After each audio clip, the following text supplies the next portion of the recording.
கையிலே ஒரு பதாகையை பிடித்து கொண்டு வந்து அதில் வாசகம் என்ன எழுதப்பட்டிருக்குன்னு சொன்னால், தியாகி யார், அந்த தியாகி யார், அந்த தியாகி யார் என்று எழுதப்பட்டிருக்கிறது. பேட்ஜும் போட்டிருக்கார்கள்.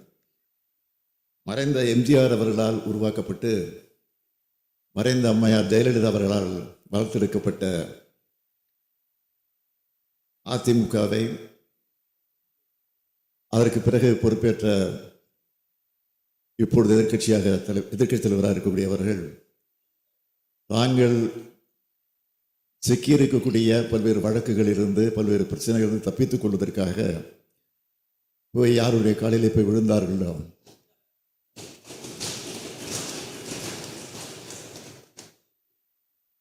ஆக இன்றைக்கு அப்படி விழுந்த நேரத்தில் நொந்து போய் நூல்ஸாக மாறி இருக்கக்கூடிய அதிமுக தொடர்கள் தான் இன்றைக்கு தியாகிகளாக இருக்கிறார்கள். முதலமைச்சர் பதவி வாங்குவதற்காக யாருடைய காலில் விழுந்து அந்த அம்மையார் ஏமாற்றிட்டு போனார், அவர்தான் இன்றைக்கு தியாகியாக இருக்கிறார்.